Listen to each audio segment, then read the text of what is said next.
My first thing is to say, how, like, are you acknowledging your part in the relationship? Are you acknowledging your your whatever your input was? Are you acknowledging either the way that you showed up or the way that maybe you didn't show up? Let's talk about communication. Communication is a big piece of that. And in a lot of relationships, especially as I'm coaching clients, I hear a lot, or I see maybe one party that is an avoider. Like, they avoid the conversations, they avoid those difficult topics, they avoid what may feel or seem uncomfortable. And with avoiding, that's not going to help anything. That's not going to help move the relationship forward or to help you all progress in the relationship, because without communication, there's only so far that a relationship can go. There's only so far that both of you as a couple, there's only so far that of how far you can get, how far you can go. And with that, we have to figure out, okay, why is having an uncomfortable conversation difficult for you? Like, at what point was it difficult? A lot of times it's because of things that happen in the past, even as far as going to childhood. A lot of people grew up where in their families, as a child, they weren't allowed to voice their opinion. They weren't allowed to speak their mind, even respectfully. They weren't allowed to have a voice. They weren't allowed to speak up for themselves without being faced with some sort of, like, getting fussed at, or some sort of like verbal threat, like, whatever. And so they've carried that into being an adult, which then gets carried into relationships, present day relationships. And so we have to understand that communicating is just a part of life, and communicating is a way of helping a relationship be healthy. So figuring that part out, like, okay, what was it that first had you feel like, no, let me just not say anything at all. Oh, let me just, go, like, brush it under the rug. And but when doing that, it builds up. It eventually does build up to where it's like a ticking, like a clock that's ticking, that's ready to just go off. And that, of course, is not healthy either. So the communication piece is huge. Having to understand that avoiding communication, a lot of people say it in a way of, oh, I don't like conflict, or I don't like confrontation. That's fine. But just because you and your partner, your spouse, the person that you're in a relationship with, are disagreeing on something, doesn't mean it has to turn into anything big, like an argument or a fight or anything like that. It's just two people having respectful dialogue. And if you and your partner can get to a place of where the dialogue is respectful, you both are there to listen to the other person, you both are there to hear what the other person is saying, you're there to connect to each other, you're connecting to each other's hearts, then that will help what may feel uncomfortable.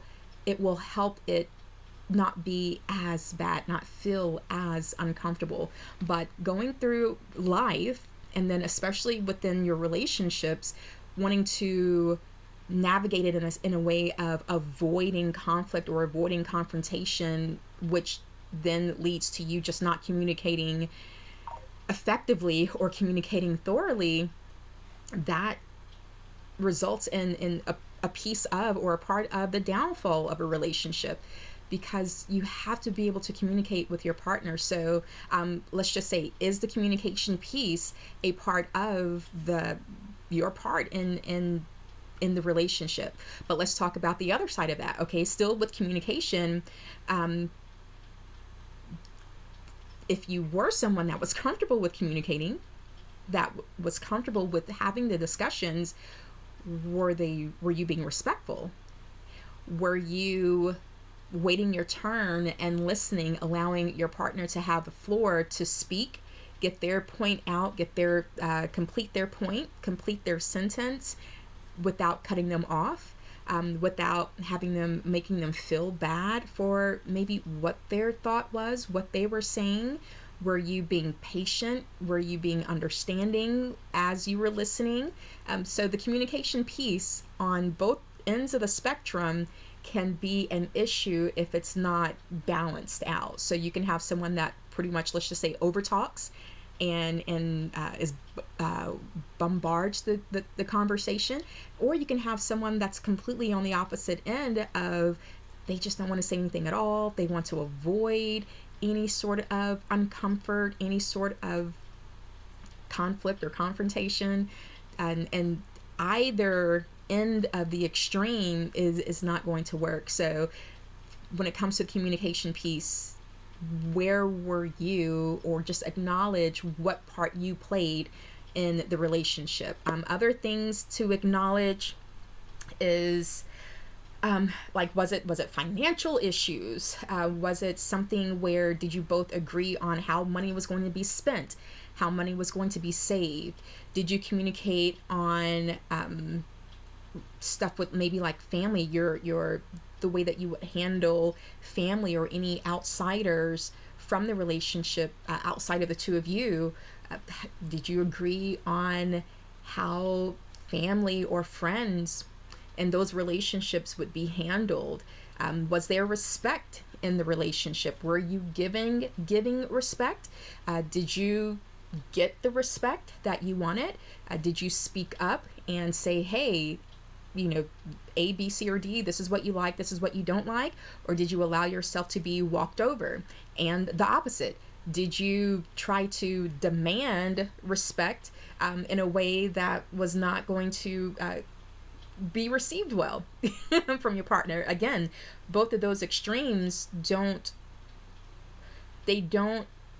work well in the case of a healthy relationship. So pretty much, again, let's just bring it back to the balance piece. So with the acknowledgement, those are just some examples. So, but with the acknowledgement of the, like, figuring out what your part was in the relationship, as I gave some of those examples, what does that bring?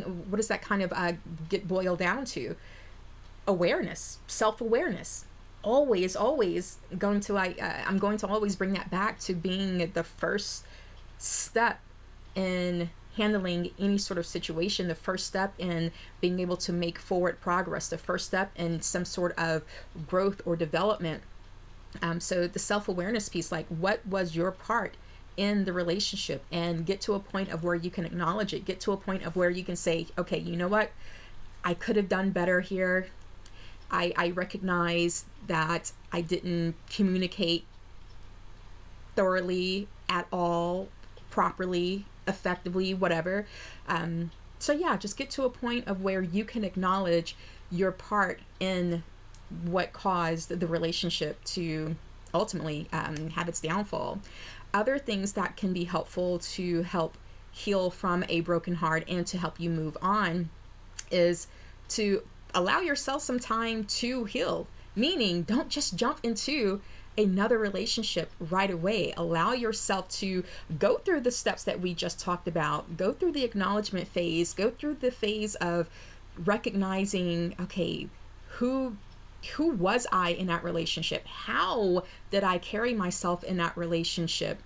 What do I like about myself when I was in a relationship? What didn't I like about myself while in that relationship? What did I learn about myself while going through that relationship? And then what of those character traits, what do I want to leave behind? What do I want to change or improve? And then what do I want to continue to do moving forward?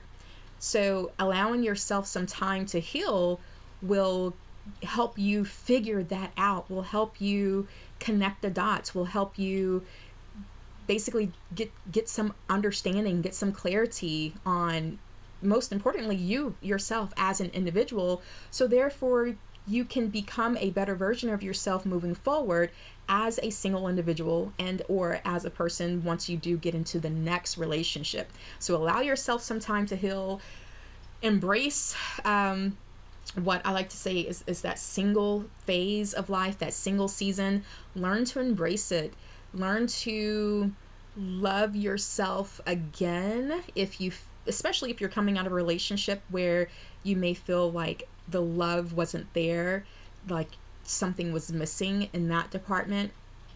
Learn to love yourself again, as well as learn how you desire to be loved. So when you're going through the dating phase, when you're going through the getting to know you phase of the next person, or in your headed towards your next relationship, you can effectively communicate that. You can effectively help that new person understand, hey, this is what I like.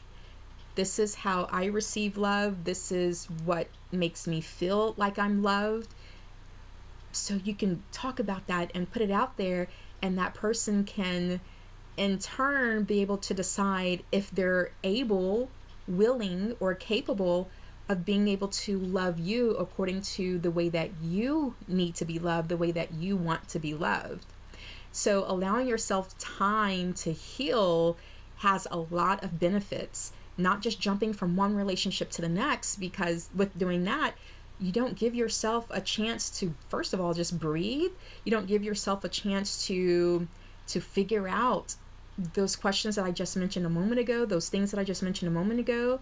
And you're basically risking bringing in that emotional baggage that we talk about a lot, or that a lot of people end up dealing with in relationships, that emotional baggage. You don't allow yourself to put, deal with it, pack that up and put it away, get officially, what's the right word that I want to use? I guess, for lack of a better term, officially put it away. Like you've packed that luggage, and now you can put it up, you can put it away where it belongs, and not continue to drag it through your relationships. You can allow yourself to heal from it. You can allow yourself to learn from it, so you're not throwing that residue onto the next person or into that next relationship. So allowing yourself some time to heal is so important. Learn to be alone without the feeling of it being lonely. Oh, that can be a whole another topic. I probably actually will talk about the difference between being alone versus being lonely, that feeling of being lonely. We'll talk about that another day, because I do hear that is a concern for a lot of people, and that's one of the reasons of why people do jump from one relationship to the next, or from one person to the next person, because they have this fear of being lonely if they're not in a relationship. And yeah, that leads to all kinds of issues. But yeah, acknowledge your part in it. Allow yourself some time to heal, and with the acknowledging of your part and allowing the time for you to go through that whole thought process, that whole moment to just woosah, inhale, exhale, you can also recognize the lessons that you can learn from it. So yeah, recognize the lessons that you can learn from it, because every situation, every interaction, every conversation, every relationship that we in, every single thing that we do your best to learn from it, so it doesn't feel like it was done in vain, and so you don't end up having to what is it, like go through it again, keep going through the same thing over and over until you learn the lesson from it, because you're just going to keep repeating the same thing. It just may be with a new person, a new situation, just a person with a new face and a new name, basically. And so, but yeah, recognize the lessons that you can learn from it, so you don't repeat it. Like, you don't want to keep repeating the same thing over and over.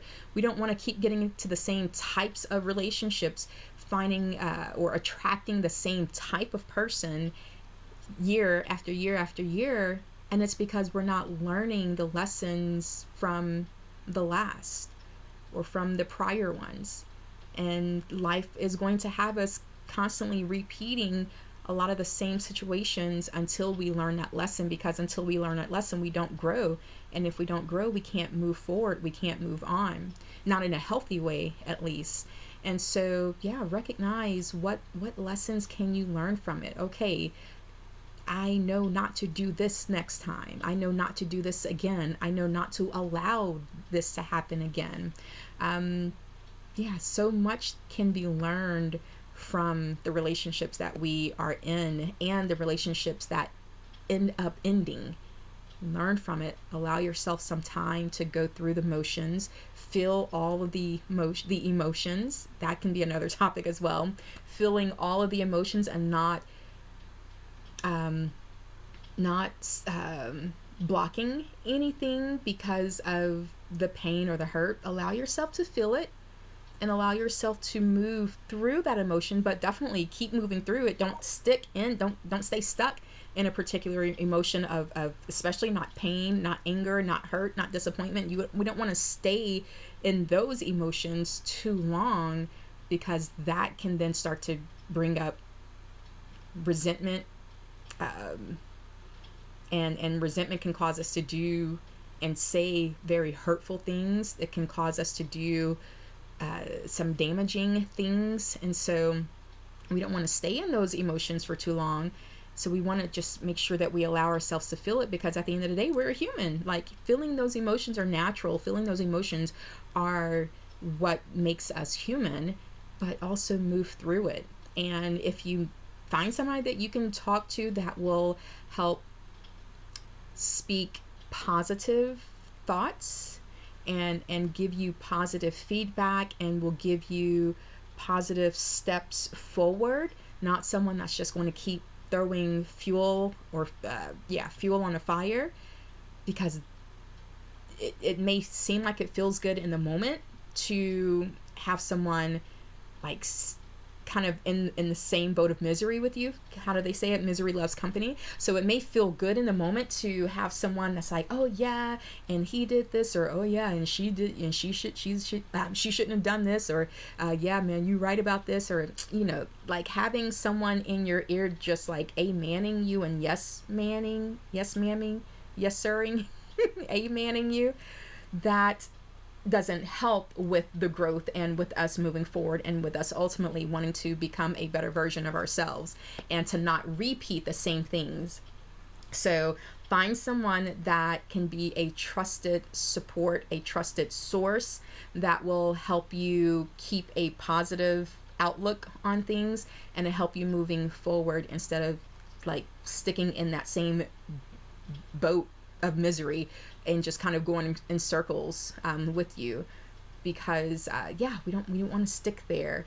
But whether it be a family member that you can trust, a friend that you can trust, or a coach, a therapist, a counselor, find someone that will help you get through it, that will help you be able to think about it from an outsider's perspective, help you see it from like a different view, a bird's eye view. Because sometimes when you're right there in it, when you're right there eye to eye on that same level with it, it can be a little bit difficult to see it from a different perspective. So sometimes you do need someone that can help you kind of pull back the curtains a little bit and look at it from a higher level view, a bird's eye view, to help you see things a little bit clearer instead of like being right there in the nitty gritty, in the mud, so to speak.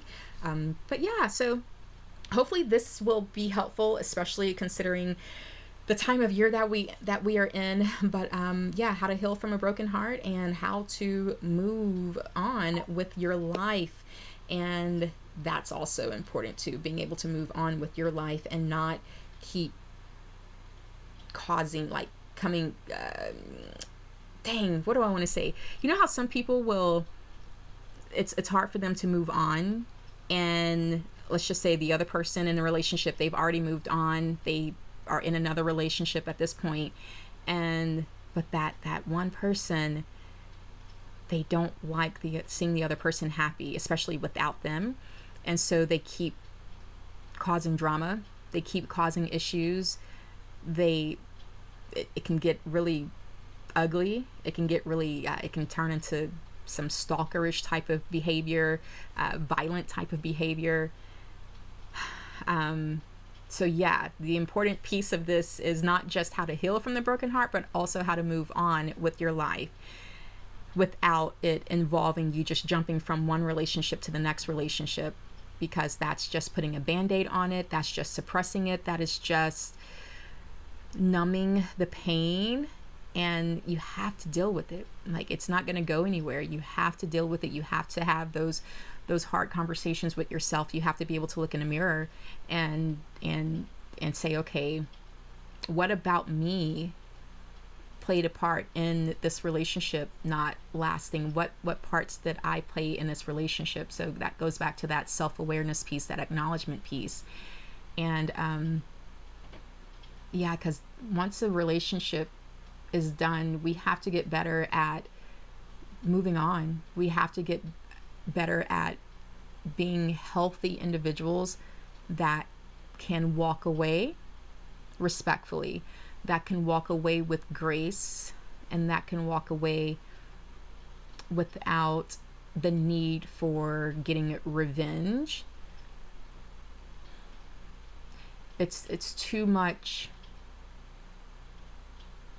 It's too many situations and cases where one person just does not know how to handle a breakup.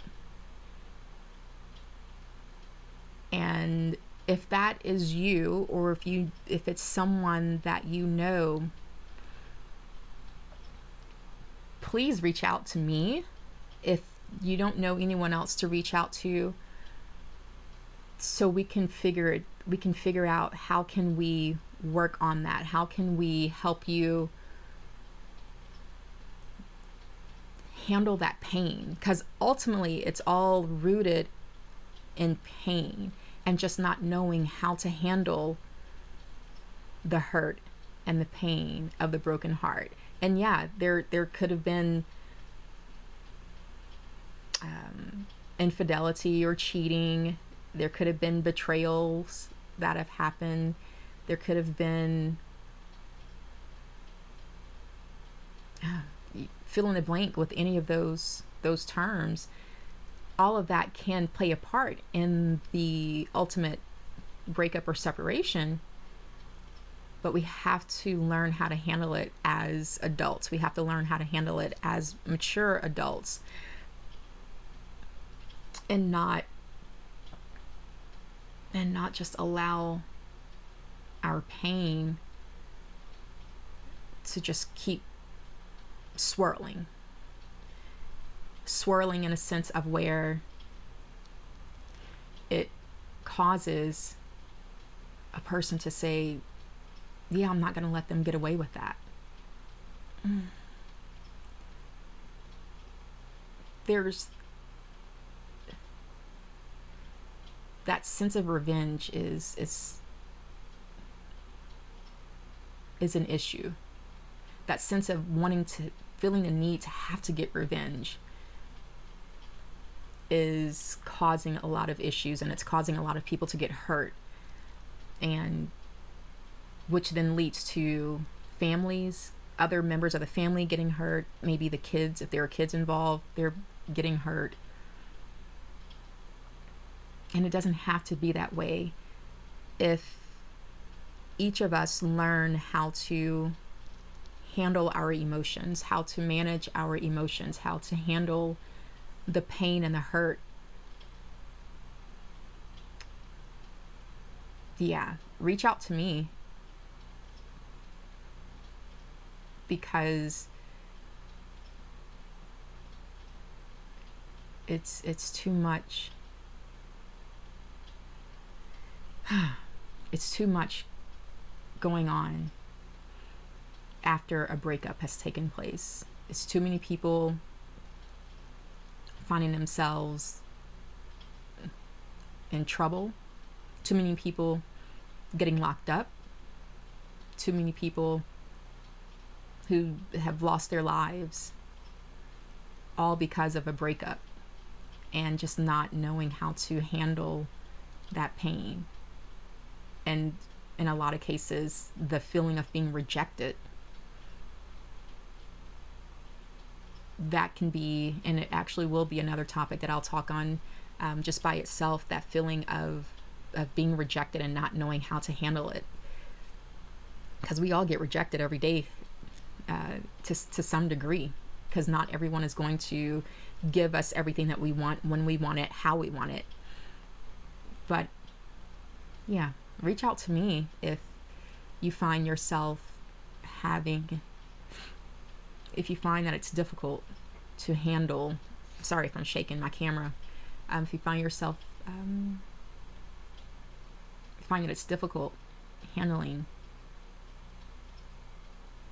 a relationship, the pain that comes from it, the feeling of betrayal, the feeling of not being appreciated, not being loved. So we can, let's connect, let's talk, let's work through that. And because ultimately that will help you get to a level of peace in your life. That will help you get to a level of comfort and calmness in your life as well. So you're not having to, you don't feel like you have to hold on to all of that for fear of not wanting to forget what a person has done. Because that's another issue too. Feeling like you have to hold on to all of the wrongdoings that a person may have done for fear of forgetting, because if you forget it, then you may attach that to letting them get away with it. Does that make, let me know if I'm making sense. Let me pause it there. We're going to stop there. I don't want this video to go too long, and we can go deeper with it. Let me know if you want to go deeper in this topic, but otherwise reach out to me. If you find yourself dealing with any of that, feeling like, oh, but I don't want this person to get away with this or get away with what they did, so therefore I feel like I need to remember it all. I need to keep replaying it over and over. Because that ends up affecting you as the individual more than it affects them, more than it affects the other person. So yeah, hope this was helpful. How to deal with or how to heal from a broken heart, and how to move on with your life. Reach out to me, and until next time, talk to you soon. Bye.